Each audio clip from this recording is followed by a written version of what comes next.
Subscribe করো the chemistry club এই চ্যানেলটিকে এবং আগামী ভিডিওগুলির জন্য বেল আইকনটিকে প্রেস করো। হ্যালো বন্ধুরা সবাই কেমন আছো? আশা করি তোমরা সবাই ভালো আছো। বন্ধুরা, ক্লাস 11-এর একটা নতুন চ্যাপ্টার নিয়ে আজকে এসেছি, যে চ্যাপ্টারের নাম হচ্ছে থার্মোডিনামিক্স। ক্লাস 11-এর এই চ্যাপ্টারটা তোমাদের কাছে একদমই নতুন কিছু কনসেপ্টকে ডেভেলপ করাবে। এর আগে তোমরা এই সমস্ত জিনিসগুলো সম্পর্কে পড়োনি। বেশ কিছু নতুন টার্মস আমরা এই চ্যাপ্টারে শিখব। তো অনেক ভালোভাবে শিখতে হবে চ্যাপ্টারটা, শুধুমাত্র বোর্ডের পারপাসের জন্যই না, জয়েন্ট এন্ট্রান্স বা নিট লেভেলের যে সমস্ত কোয়েশ্চেন আছে সেটা কিন্তু এই চ্যাপ্টারটা যথেষ্ট তার মধ্যে ইম্পর্ট্যান্ট একটা রোল প্লে করে। সুতরাং আমাদেরকে চ্যাপ্টারটা প্রত্যেকটা জিনিস শিখতে হবে। তো যারা এখনও পর্যন্ত আমার এই টোটাল যে মাস আছে, এই সারা মাসের যে টাইম শিডিউল, সেটা আমি অলরেডি চ্যানেলের কমিউনিটিতে দিয়ে দিয়েছি। তো টোটাল মাসের যে টাইম শিডিউলটা রয়েছে তোমরা দেখে নেবে। ক্লাস 11-এর জন্য, ক্লাস 12-এর জন্য বোথ দেওয়া রয়েছে। কোন দিন কোন ভিডিও আপলোড হবে সেইভাবেই কিন্তু আমরা শিডিউল মেনটেন করে ভিডিওগুলো আপলোড করব। যথেষ্ট সময় দেওয়া হবে একটা ভিডিওর থেকে আরেকটা ভিডিও দেওয়ার মধ্যে। তার মধ্যে তোমরা জিনিসগুলোকে দেখে নেবে এবং যদি রেগুলার এই জিনিসগুলো ঠিকঠাক শিডিউল মেনটেন করে চর্চা করতে থাকো, তাহলে আমি বিশ্বাস করি যে বছরের শেষে তোমাদের একটা খুব সুন্দরভাবে সিলেবাসটা শেষ হয়ে যাবে এবং ভালো করে প্রিপারেশনটা তৈরি হয়ে যাবে। তো বন্ধুরা, কথা না বাড়িয়ে শুরু করছি আজকের ভিডিও। তোমরা দেখছো দ্য কেমিস্ট্রি ক্লাব, আমি তোমাদের সাথে আছি দেবব্রত দেবনাথ। তাহলে চলো শুরু করা যাক।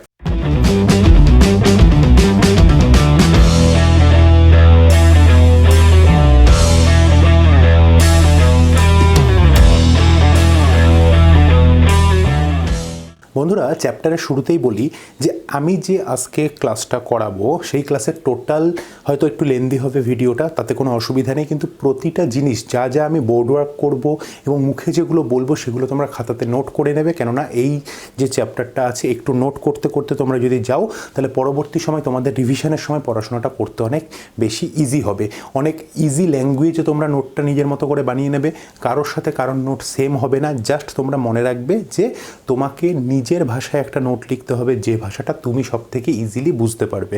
তো বন্ধুরা, শুরু করছি আজকের ভিডিও। আজকে সব থেকে প্রথমে আমরা যে পার্টটা নিয়ে আলোচনা করব সেটা হচ্ছে থার্মোডিনামিক্স জিনিসটা কি। তোমরা নাম শুনেই বুঝতে পারছো, থার্মোডিনামিক্স। ওকে, থার্মোডিনামিক্স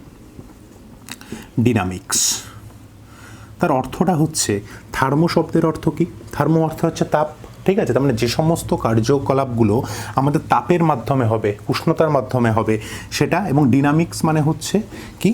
গতিবিদ্যা। ডাইনামিক্স বা কাইনেটিক্স, এটা মানে কি? গতিবিদ্যা। মানে কিভাবে একটা তাপের প্রয়োগে বিভিন্ন রকম যান্ত্রিক কার্যগুলো সম্পন্ন হয়, বা কোনো একটা পার্টিকুলার রিয়াকশানে কেমন ধরনের তাপের উদ্ভব হচ্ছে, কখন তাপ শোষিত হচ্ছে, হ্যাঁ, কখন এক্সোথার্মিক রিয়াকশান হচ্ছে, কখন এন্ডোথার্মিক রিয়াকশান হচ্ছে। মানে টোটাল বিষয়টা যা কিছু তাপ রিলেটেড বিষয় রয়েছে সেটাকে আমরা শিখবো হচ্ছে থার্মোডিনামিক্সে। তোমাদের একটা ছোট্ট একটা এক্সাম্পল বলি। মনে করো কয়লা পুড়িয়ে তাপ উৎপন্ন হয়। কয়লা পোড়ালাম, তার জন্য তাপ উৎপন্ন হলো। সেই তাপটা দিয়ে আমি মনে করো জলকে বাষ্পে পরিণত করলাম। তার মানে ওয়াটারকে আমি স্টিমে পরিণত করে দিলাম। কার মাধ্যমে? সেই তাপশক্তি দিয়ে, যে তাপশক্তিটা কোথা থেকে তৈরি হয়েছে? কয়লাকে পুড়িয়ে তৈরি হয়েছে, রাইট? এবার এই যে স্টিম তৈরি করলাম, সেই স্টিম কি করছে? একটা ইঞ্জিনকে চালিয়ে নিয়ে ট্রেন বা রেলকে এগিয়ে নিয়ে যাচ্ছে। তার মানে আলটিমেটলি রেলগাড়ি চলার জন্য কোন শক্তিটা কাজে লাগলো? সেই তাপশক্তিটা কাজে লাগলো, যে তাপশক্তিটা আমরা কোথা থেকে পেয়েছি? কয়লা পুড়িয়ে পেয়েছি। তাহলে ওই তাপশক্তিটা এখানে যান্ত্রিক শক্তিতে কি হলো? পরিণত হলো। তার মানে এইভাবে যে সমস্ত জিনিসগুলো, সেটা শব্দ শক্তি হোক, সেটা অন্য কোনো রাসায়নিক শক্তি হোক, সেটা স্থিতিশক্তি হোক, সেটা গতিশক্তি হোক, যান্ত্রিক যে কোনো শক্তি, যখন আমরা তাপ শক্তির রিলেটেড নিয়ে কোনো কিছু নিয়ে থাকবে, তখনই সেটাকে আমরা থার্মোডিনামিক্সের অন্তর্গত ধরবো। ক্লিয়ার হয়েছে ব্যাপারটা?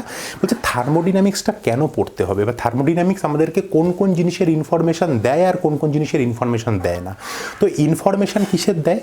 1 নাম্বার পয়েন্ট হচ্ছে যে কোনো একটা বিক্রিয়া আদৌ সংঘটিত হবে কিনা, একটা বিক্রিয়া আদৌ ফিজিবল হবে কিনা, মানে রিয়াকশানটা আদৌ ঘটবে কিনা, সেটা সম্পর্কে একটা আইডিয়া দেয় হচ্ছে থার্মোডিনামিক্স।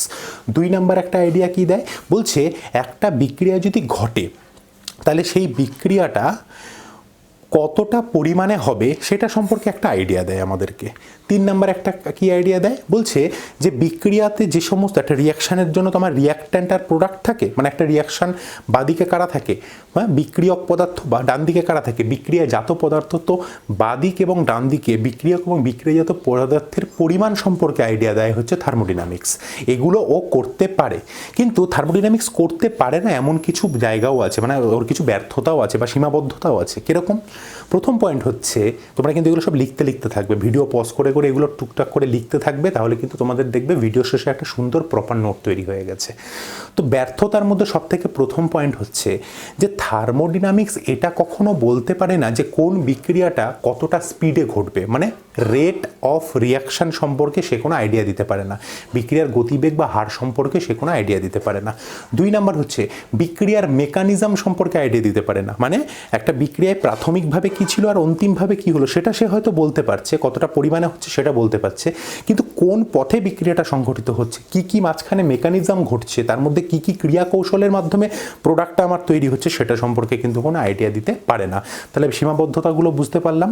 তাহলে থার্মোডাইনামিক্সের এগুলো হচ্ছে বেসিক কথা। এছাড়া মেইন চ্যাপ্টারে ঢোকার আগে তোমাদেরকে কয়েকটা টার্ম সম্পর্কে শিখতে হবে। আমি সেই টার্মগুলো তোমাদেরকে মানে বোর্ডে লিখে লিখে এক একটা করে এক্সপ্লেন করছি, তোমরা কপিতে সুন্দর করে খাতাতে সুন্দর করে সেটাকে নোটের মতো করে লিখে নাও। সব থেকে ফার্স্ট তোমরা কপিতে লিখবে সিস্টেম, তারপর একটা দাগ দিয়ে লেখো সারাউন্ডিং, তারপর একটা দাগ দিয়ে লেখো ইউনিভার্স, তারপর একটা দাগ দিয়ে লেখো বাউন্ডারি, তারপর একটা দাগ দিয়ে লেখো ওয়াল। ঠিক আছে, ভালো করে দেখো। সিস্টেম এটার বাংলা মানে হচ্ছে তন্ত্র, সারাউন্ডিং মানে হচ্ছে পরিবেশ, ইউনিভার্স মানে হচ্ছে বিশ্ব ব্রহ্মাণ্ড, বাউন্ডারি মানে হচ্ছে পরিধি বা পরিসীমা, ঠিক আছে, আর ওয়াল মানে হচ্ছে দেওয়াল। ঠিক আছে, ওয়াল মানে হচ্ছে দেওয়াল। বিষয়টা একটু বোঝার চেষ্টা করো যে থার্মোডিনামিক্সে আমরা এই সমস্ত টার্মগুলো কেন শিখছি। ভালো করে তোমরা লিখতে থাকো। দেখো তোমাদেরকে একটা ছোট্ট এক্সাম্পল দিচ্ছি। ধরো মনে করো একটা বিকার আছে, রাইট? একটা বিকার আছে, একটা কাচের বিকার আছে। সেই বিকারের মধ্যে তুমি কিছুটা পরিমাণে জল নিয়েছো, ঠিক আছে, এখানে কিছুটা পরিমাণে তোমার জল আছে, জল নিয়েছো।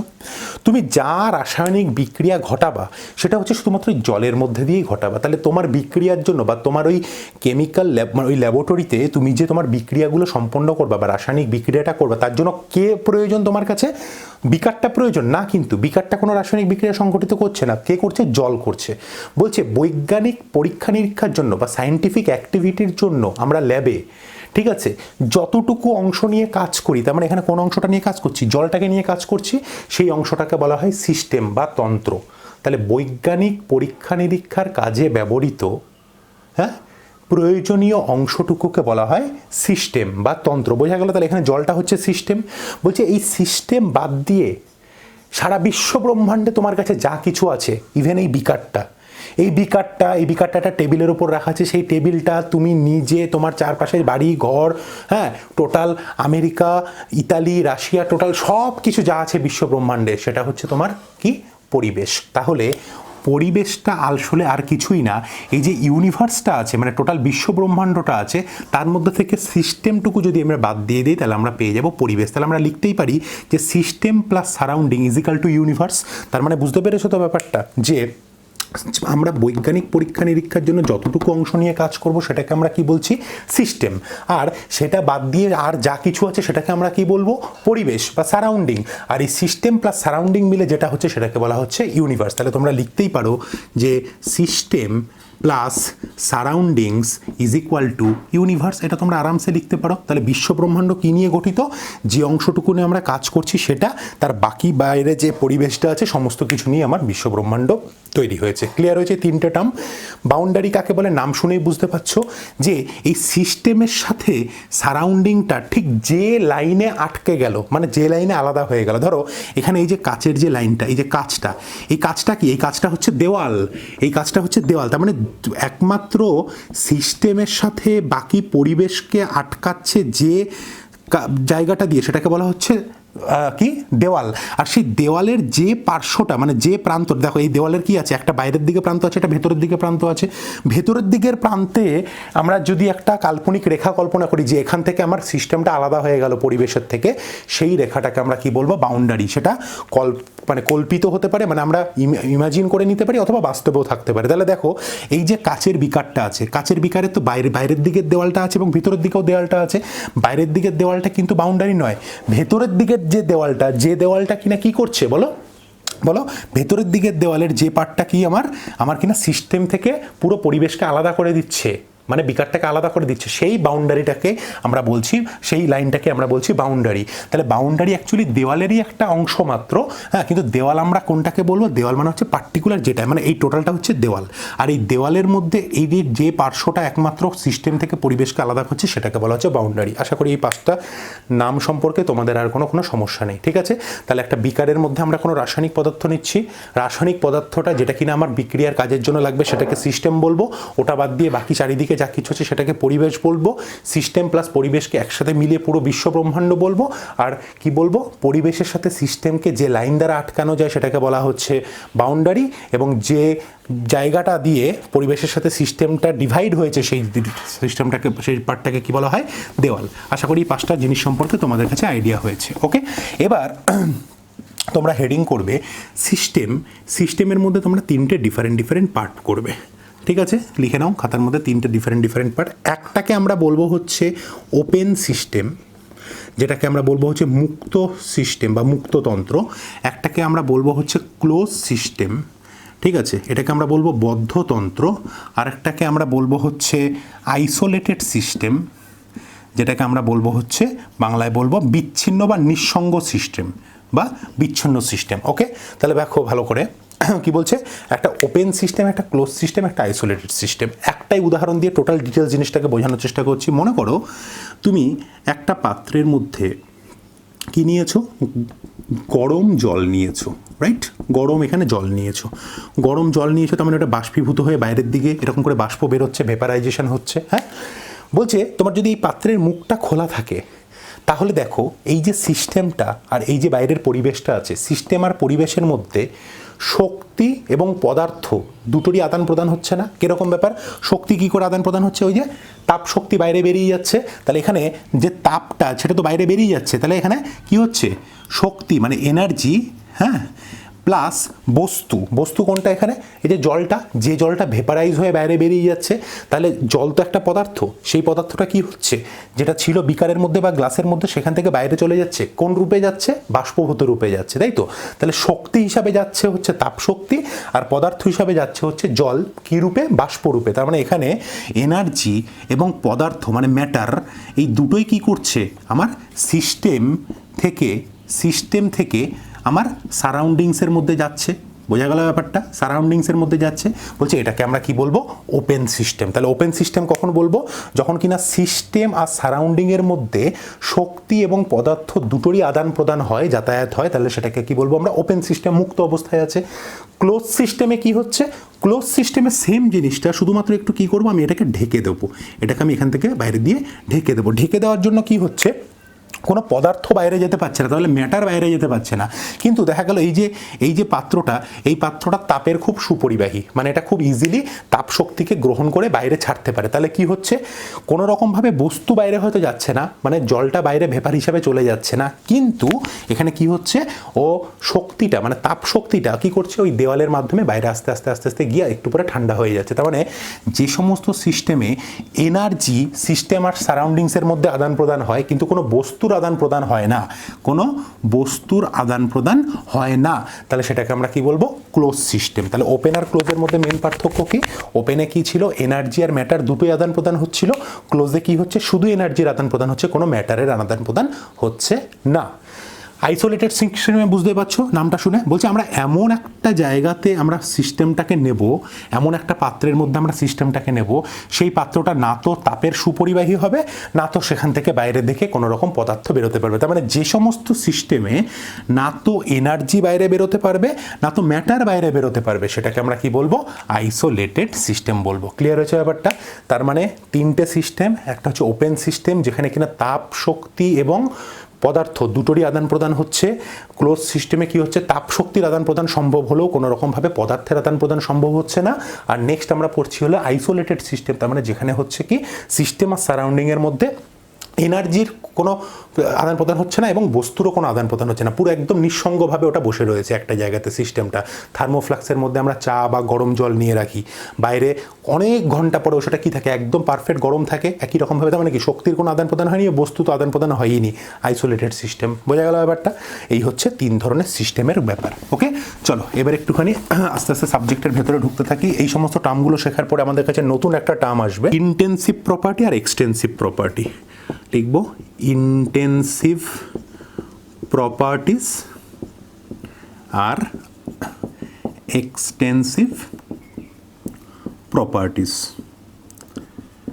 বলছে ইন্টেন্সিভ প্রপার্টিস আর এক্সটেন্সিভ প্রপার্টিসের মধ্যে এটাকে বলা হচ্ছে ভর নিরপেক্ষ, আর এটাকে বলা হয় হচ্ছে ভর সাপেক্ষ। বাংলা হাতের লেখা খুব খারাপ, ঠিক আছে, একটুখানি কষ্ট করে বুঝে নাও, মুখে বলছি সেগুলো দিয়ে। ভর সাপেক্ষ, একটা হচ্ছে ভর সাপেক্ষ ধর্ম, একটা হচ্ছে ভর নিরপেক্ষ ধর্ম। ঠিক আছে, ব্যাপারটা কি একদম সিম্পল, একটাই টার্ম দিয়ে আমি পুরো জিনিসটাকে বুঝিয়ে দিচ্ছি। মনে করো ভর নিরপেক্ষ মানেটা হচ্ছে, ধরো আমরা একটা সিস্টেম নিয়েছি, সেই সিস্টেমটার যে সমস্ত ধর্মগুলো কতটা পরিমাণে সিস্টেম নিয়েছি তার উপর নির্ভর করে না, কিন্তু সিস্টেমটার প্রকৃতি কীরকম তার উপর নির্ভর করে। ব্যাপারটা একটু ভালো করে বোঝার চেষ্টা করো। আমি একটা সিম্পল একটা এক্সাম্পল দিয়ে বোঝাচ্ছি। মনে করো একটা পাত্রে আমি জল নিয়েছি, সেই জলের একটা গরম জল, ঠিক আছে, এটা একটা গরম জল নিয়েছি, ঠিক আছে। এটার মধ্যে আমি একটা 5 গ্রাম লোহার দণ্ড দিলাম আর একটা 10 গ্রাম লোহার দণ্ড দিলাম, দুটো আলাদা আলাদা লোহার দণ্ড। হ্যাঁ, এই দুটো আলাদা আলাদা লোহার দণ্ড দিয়েছি বটে, কিন্তু এই দুটো আলাদা আলাদা লোহার দণ্ড কিন্তু এই জলের মধ্যে যখন আমি ডুবিয়ে রাখবো, দুটো একই পরিমাণ আমার টেম্পারেচার পাবে, একই পরিমাণ আমার উষ্ণতার পরিবর্তন হবে। Yes or no? নিশ্চয়ই হবে। কেন? বলছে এই উষ্ণতাটাকে কি বলা হচ্ছে, ভর নিরপেক্ষ ধর্ম। মানে ঘটনাটা কি বলছে, উষ্ণতাটা কতটা পরিমাণে জিনিসটা আসলো তার উপর নির্ভর করলো না কিন্তু। হ্যাঁ, উষ্ণতাটা হচ্ছে কিসের ওপর নির্ভর করছে, উষ্ণতাটা শুধুমাত্র তার প্রকৃতির ওপর নির্ভর করছে। তার মানে যে সমস্ত ধর্মগুলো কতটা পরিমাণে সিস্টেমটা রয়েছে তার উপর নির্ভর করবে না, বস্তু কতটা সিস্টেমে রয়েছে তার উপর নির্ভর করবে না, শুধুমাত্র বস্তুটার যে প্রকৃতি, হ্যাঁ, যে সিস্টেমে উপস্থিত যে পদার্থ তার পরিমাণের উপর নির্ভর না করে শুধুমাত্র তার প্রকৃতির ওপর নির্ভর করবে, সেটাকে কি বলা হবে, তার ভর নিরপেক্ষ ধর্ম। কিরকম এক্সাম্পলগুলো বলি, ধর আমি এক্ষুনি বললাম টেম্পারেচার, এছাড়া কি আছে, সান্দ্রতা, ওকে, মানে ভিসকোসিটি, পৃষ্ঠটান, ঠিক আছে, হ্যাঁ, মানে হচ্ছে তোমার সারফেস টেনশন, এছাড়া কি আছে তোমার প্রেশার, মানে চাপ, ডেনসিটি, ঠিক আছে, ডেনসিটি। এরা প্রত্যেকে কি, এরা প্রত্যেকেই হচ্ছে মানে কি বলছে, কতটা পরিমাণে পদার্থ, মানে ওই পদার্থটার মধ্যে যে কি পরিমাণে রয়েছে তার উপর নির্ভর করছে না কিন্তু, ঠিক আছে, শুধুমাত্র পার্টিকুলারলি তার প্রকৃতির উপর, তার নিজস্বতার উপর নির্ভর করছে। তাদেরকে বলে ভর নিরপেক্ষ ধর্ম। আর ভর সাপেক্ষ ধর্ম কাদেরকে বলছে, বুঝতেই পারছো, ভরের উপরে নির্ভরশীলতা মানে কতটা পরিমাণে পদার্থ আছে তার উপর নির্ভরশীল। আমি ধরো ভলিউমটা হচ্ছে একটা এক্সটেন্সিভ প্রপার্টি, মানে আয়তনটা। কেন আয়তনটা, কেন একটা এক্সটেন্সিভ প্রপার্টি? ধরে নাও মানে একটা জল আছে, 1 সিসি জল আছে, হ্যাঁ, 1 কিউবিক সেন্টিমিটার জল আছে যার ভর হচ্ছে 1 গ্রাম, তাহলে 10 সিসির কত হবে, 10 গ্রাম হবে। কার উপর নির্ভর করলো, কতটা পরিমাণ আছে তার উপর নির্ভর করলো। বোঝা গেল? তা বলছে যে সিস্টেমের যে সমস্ত ধর্মগুলো তার পরিমাণ এর ওপর নির্ভর করে, কতটা পরিমাণে আছে তার উপর নির্ভর করে, তার প্রকৃতি কি তার উপর অতটা যায় আসে না, তাকে বলা হচ্ছে কি এক্সটেন্সিভ প্রপার্টি। এখানে তোমরা কতগুলো নতুন নাম শিখবে যেটা কিনা পুরো থার্মোডাইনামিক্স চ্যাপ্টারে আমাদের চলতে থাকবে। যেমন তার মধ্যে তোমরা শিখবে হচ্ছে ইন্টারনাল এনার্জি, এটা সম্পর্কে আজকে একটুখানি পড়বো আমরা ভিডিও শেষের দিকে। তাছাড়া তোমরা পড়বে হচ্ছে এনথ্যালপি, তোমরা শিখবে হচ্ছে ফ্রি এনার্জি মানে মুক্ত শক্তি, ঠিক আছে, তোমরা শিখবে হচ্ছে এনট্রপি। এই প্রত্যেকটাই হচ্ছে কি এক্সটেন্সিভ প্রপার্টি, মানে কতটা পরিমাণে সেই পদার্থটা আছে তার উপরে, সিস্টেমটার কতটা পরিমাণ আছে তার উপর নির্ভর করে হচ্ছে তাদের ধর্মটা। এটাকে বলা হয় ভর সাপেক্ষ ধর্ম। আর যে সমস্ত যে পৃষ্ঠটান বা সান্দ্রতা, এগুলো কি এগুলো পরিমাণের উপর নির্ভর করে না। কিরকম? পৃষ্ঠটান। পৃষ্ঠটান কাকে বলে? আমি আগের চ্যাপ্টারেই পড়েছি, গ্যাসের চ্যাপ্টারে। পৃষ্ঠটান মানে হচ্ছে তার একটা ধর্ম, যে ধর্মের জন্য সে সবসময় সারফেস থেকে নিচের দিকে টানার চেষ্টা করে। তাহলে পৃষ্ঠটান, সান্দ্রতা, এরা কিন্তু কতটা পরিমাণে আছে তার উপর নির্ভর করছে না, ওটা নিজস্ব একটা প্রপার্টির উপর নির্ভর করে, নিজস্ব একটা ধর্মের উপর নির্ভর করে। আশা করি বোঝাতে পেরেছি যে এক্সটেন্সিভ এবং ইন্টেন্সিভ যে প্রপার্টি আছে সেটা বলতে কী বোঝো। এরপর আমরা একটা এমন টার্ম শিখবো, আচ্ছা এই টার্মগুলো মনে রাখবে, এগুলো এক্সটেন্সিভ প্রপার্টির মধ্যে, এগুলো আমি যখন প্রত্যেকটা সম্পর্কে ডিটেলসে আলোচনা করব তখন কিন্তু তোমাদেরকে মনে করিয়ে দেবো যে এটা কিন্তু আমাদের একটা এক্সটেন্সিভ প্রপার্টি, মানে এটা ভরের উপর নির্ভর করে। এরপর আমরা যেটা শিখবো সেটাকে বলা হবে, বাংলায় বলে, ইংলিশে বলে স্টেট ফাংশন। তোমরা হেডিং করো স্টেট ফাংশন, নিচে লেখো হচ্ছে অবস্থার অপেক্ষক। কি লিখবে? অবস্থার অপেক্ষক। খুব ইম্পর্টেন্ট একটা জিনিস, দারুণ ইন্টারেস্টিং একটা জিনিস। বলছে অবস্থার অপেক্ষক বলতে কী বোঝো। আমি তোমাদেরকে একটা উদাহরণ দিই, তারপরে তোমাকে ডিটেলসে বলছি। ধরো জলের অনেক ধর্ম আছে। ধরো জলের সান্দ্রতা আছে, জলের পৃষ্ঠটান আছে, জলের ঘনত্ব আছে, এগুলো প্রত্যেকটা জলের এক একটা ধর্ম, এটা একটা অবস্থা, ঠিক আছে? বলছে মনে করো সাপোজ আমি তোমাকে বলছি জলের ঘনত্ব, জলের ঘনত্বটাকে প্রকাশ করব আমি, হ্যাঁ, যে জলের ঘনত্ব হচ্ছে এত। যখন তুমি জলের ঘনত্বটাকে প্রকাশ করতে যাবে তাহলে তোমাকে তখন দুটো ফাংশনকে ইউজ করতে হবে। কি কি বলো তো? একটা চাপ, একটা তাপমাত্রা। এই চাপ এবং এই তাপমাত্রায় জলের ঘনত্ব এত, তাপমাত্রা চেঞ্জ হয়ে গেলে বা চাপ চেঞ্জ হয়ে গেলে জলের ঘনত্ব চেঞ্জ হয়ে যাচ্ছে। তার মানে জলের ঘনত্ব এই অবস্থাটাকে প্রকাশ করবার জন্য আমাদেরকে দুটো প্যারামিটারকে ইউজ করতে হচ্ছে, একটা হচ্ছে চাপ আর একটা হচ্ছে কি বলো? উষ্ণতা। তাহলে চাপ আর উষ্ণতা দিয়ে আমি কাকে প্রকাশ করছি? ঘনত্বকে প্রকাশ করছি। তাহলে বলছে যে পদার্থের কোনো অনেকগুলো অবস্থার মধ্যে যে কোনো একটা অবস্থাকে, কোনো একটা পার্টিকুলার পদার্থের কোনো একটা পার্টিকুলার অবস্থাকে প্রকাশ করার জন্য আমরা যে যে প্যারামিটারগুলো ইউজ করি সেটাকে বলা হয়, বা যে যে অপেক্ষকগুলো, এই যে চাপ উষ্ণতা এগুলো হচ্ছে এক একটা অপেক্ষক বা প্যারামিটার, ঠিক আছে? যে যে প্যারামিটারগুলো ইউজ করি সেটাকে বলা হয় হচ্ছে সেই পার্টিকুলার ধর্মের জন্য বা পার্টিকুলার অবস্থার জন্য অপেক্ষক বা অবস্থার অপেক্ষক, মানে স্টেট ফাংশন। বোঝা গেল ব্যাপারটা? কোনো একটা পার্টিকুলার স্টেটকে মেনশন করার জন্য আমি যে যে ফাংশনগুলোকে ইউজ করি, হ্যাঁ, যেমন আমি এক্ষুনি কি বললাম, জলের কোন স্টেটটাকে বোঝালাম? জলের আমি কোন স্টেটটাকে বুঝিয়েছি?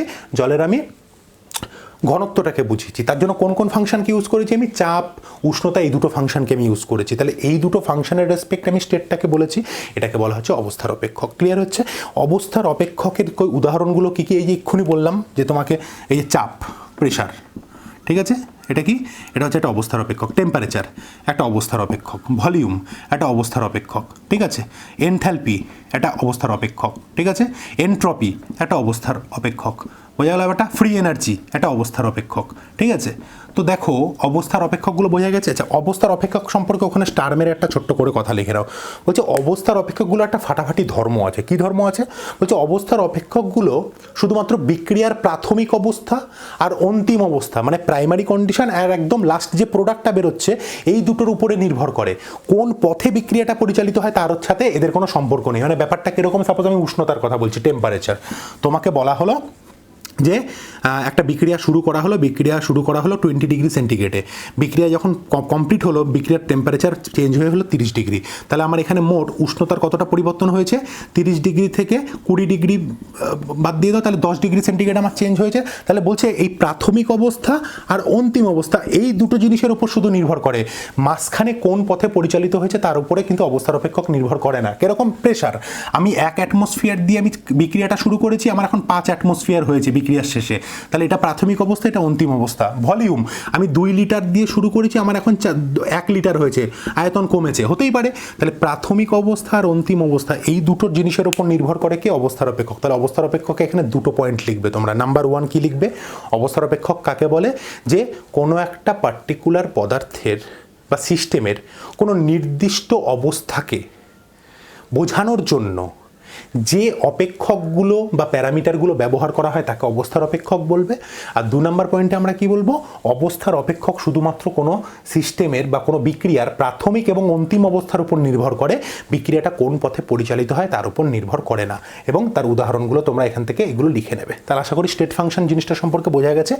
শুধু এখানে একটা ট্রিপল স্টার দিয়ে একটা পয়েন্ট লিখে নাও যে স্টেট ফাংশন তো আমি এতগুলো উদাহরণ দিলাম, বলছে এমন দুটো প্যারামিটার আছে যারা স্টেট ফাংশন নয়। ফার্স্ট কোয়েশ্চেন, আমাদের আজকের পড়ানো থেকে সবথেকে প্রথম যে কোয়েশ্চেনটা আমাদের আসবে সেটা হচ্ছে নিম্নলিখিত কোন অপেক্ষকগুলি অবস্থার অপেক্ষক নয়। ঠিক আছে, মনে রাখবে তোমরা শুধু হিট মানে তাপ, যেটাকে আমরা থার্মোডাইনামিক্সে কিউ চিহ্ন দিয়ে প্রকাশ করব, আর কার্য মানে হচ্ছে ওয়ার্ক, যেটাকে আমরা ডাব্লু চিহ্ন দিয়ে প্রকাশ করব, মানে হচ্ছে তাপ এবং কার্য।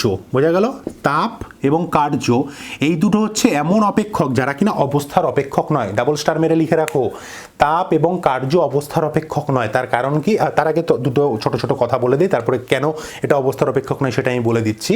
বলছে হিটের ক্ষেত্রে কি হয়, বলছে দেখো মনে করো কোনো একটা সিস্টেমে মানে সিস্টেম নিজে তাপ গ্রহণ করছে, তাহলে সেক্ষেত্রে আমার কিউর মান কি হবে? পজিটিভ। কখন হবে? যখন তাপ সে গ্রহণ করবে। কোনো সিস্টেম যদি তাপ গ্রহণ করে তাহলে সেটা কিউ ইজিক্যাল টু পজিটিভ হবে, আর কিউ ইজিক্যাল টু নেগেটিভ কখন হবে? যখন কিনা তাপ সে বর্জন করে। এই দুটো জিনিস একটু মাথায় রেখে দাও। আর ঠিক কার্যের ক্ষেত্রেও তাই, যদি সিস্টেম দ্বারা কার্য হয়, মানে সিস্টেম যদি নিজে কার্য করে, তাহলে সেক্ষেত্রে যে কার্য হবে সেটা হচ্ছে ডাব্লিউ ইজিক্যাল টু নেগেটিভ হবে। আর সিস্টেমের ওপরে যদি কার্য করা হয়, মানে সিস্টেমের ওপরে আমরা কার্য করছি আর সিস্টেম নিজে কার্য করছে, সিস্টেম নিজে কার্য করলে ওয়ার্কের মান নেগেটিভ হবে। আর সিস্টেমের ওপর যদি আমরা কার্য করি তাহলে সেটার ক্ষেত্রে ডাব্লিউ ইজিক্যাল টু কী হবে? পজিটিভ হবে। বোঝা গেল? এই দুটো পয়েন্ট আগে একটু লিখে নাও, যে কিউ ইজিক্যাল টু পজিটিভ তাপ গ্রহণ করলে, কিউ ইজিক্যাল টু নেগেটিভ তাপ বর্জন করলে, আর সিস্টেম দ্বারা কার্য হলে ওয়ার্ক নেগেটিভ হয়, সিস্টেমের ওপর যদি কৃতকার্য করা হয় তাহলে সেটা পজিটিভ হয়। এটা একটা পয়েন্ট গেল। সেকেন্ড পয়েন্ট হচ্ছে আমরা এটাকে কোন একক দিয়ে প্রকাশ করি? Calorie, kilo calorie. ঠিক আছে, তাহলে কিউকে আমরা ক্যালোরি, কিলো ক্যালোরি এই সমস্ত দিয়ে প্রকাশ করি। আর ওয়ার্ককে আমরা কি করি? Erg, joule. ঠিক আছে, ঠিক আছে, আর্গ, জুল এই সমস্ত এককে প্রকাশ করি। সুতরাং ক্যালোরি, কিলো ক্যালোরি এটা হচ্ছে তাপকে প্রকাশ করার একক, আর ওয়ার্ককে হচ্ছে জুল, কিলো জুল বা আর্গ এই সমস্ত সিস্টেমে আমরা এটাকে প্রয়োগ করি। বোঝা গেল ব্যাপারটা? এটাকে বলি। আচ্ছা, এখন কথাটা হচ্ছে তাপ এবং কার্য কেন অবস্থার অপেক্ষক নয়। এটা সিম্পল ব্যাপার। দেখো, বিক্রিয়ার শুরুতে একটা সিস্টেমের আমরা কি জানি, ছোটবেলা থেকে শিখে এসেছি তাপ হচ্ছে কারণ, উষ্ণতা হচ্ছে ফলাফল, মানে হিট হচ্ছে রিজন আর টেম্পারেচার হচ্ছে ফলাফল। মানে তাপের যদি পরিবর্তন হয় তাহলে উষ্ণতার পরিবর্তন হবে। আমরা একটু আগে টেম্পারেচারকে কি বলেছি? অবস্থার অপেক্ষক, মানে ওটা হচ্ছে একটা কি স্টেট ফাংশন। ঠিক আছে, বলছে টেম্পারেচারটা শুধুমাত্র প্রাথমিক আর অন্তিমের উপর নির্ভর করছে, কিন্তু মাঝখানে যে পরিবর্তনগুলো হচ্ছে সেই পরিবর্তনগুলো কার অ্যাকচুয়ালি পরিবর্তন হচ্ছে? আমার তাপের পরিবর্তন হচ্ছে। তার মানে তাপটা কি কার উপর নির্ভর করছে? যে পথে আমার রিয়াকশনটা হচ্ছে সেই পথের প্রত্যেকটা জায়গার মধ্যে আমার তাপের পরিবর্তন হচ্ছে। আলটিমেটলি ফলাফলটা কি? উষ্ণতা। এর জন্য প্রাথমিক অবস্থার অন্তিম অবস্থার উষ্ণতাটাকে আমরা বিচার করি, কিন্তু মাঝখানে যে চেঞ্জেসগুলো হচ্ছে সেগুলো কিসের চেঞ্জেস হচ্ছে? তাপের চেঞ্জ হচ্ছে। এর জন্য তাপ হচ্ছে একটা পাথ নির্ভর একটা, মানে পথের উপর নির্ভরশীল একটা ফাংশন, ওটা অবস্থার অপেক্ষক নয়। বোঝা গেল? যে তাপটা কি? তাপটা হচ্ছে আমার প্রাথমিক বা অন্তিমের উপর নির্ভরশীল না, কোন পথে পরিচালিত হচ্ছে সেই পথের প্রত্যেকটা স্টেপে স্টেপে তাপের পরিবর্তন হচ্ছে, তার মানে সে তার উপরে নির্ভরশীল। একই রকমভাবে কার্য, যখনই তাপ পরিবর্তন হচ্ছে তার রেসপেক্টে চাপের পরিবর্তন যদি হয় তাহলে সেক্ষেত্রে কী হবে? কার্যেরও পরিবর্তন হবে। বোঝা গেল ব্যাপারটা? ভালো করে বোঝার চেষ্টা করো। কার্য কখন হয়? আমি চাপ দিলাম, আয়তন কমলো, হ্যাঁ, চাপ সরিয়ে দিলাম, আয়তন বাড়লো। তার মানে চাপ আয়তনিক একটা কৃতকার্য সবসময় হচ্ছে। চাপ আয়তনিক কৃতকার্য সম্পর্কে একটু পরে ডিটেলসে বলবো, শুধু ছোট্ট করে একটা জিনিস মাথায় রাখো।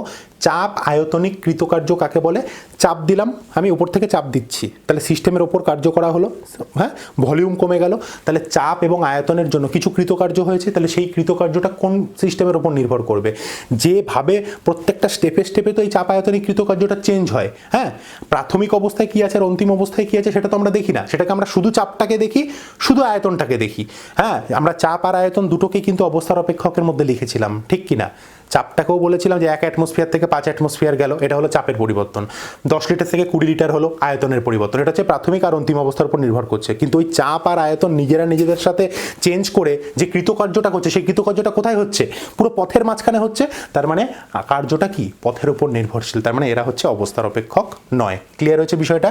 তাহলে তাপ এবং কার্য এই দুটো এমন অপেক্ষক যারা কিনা অবস্থার অপেক্ষক নয়। ক্লিয়ার হয়েছে?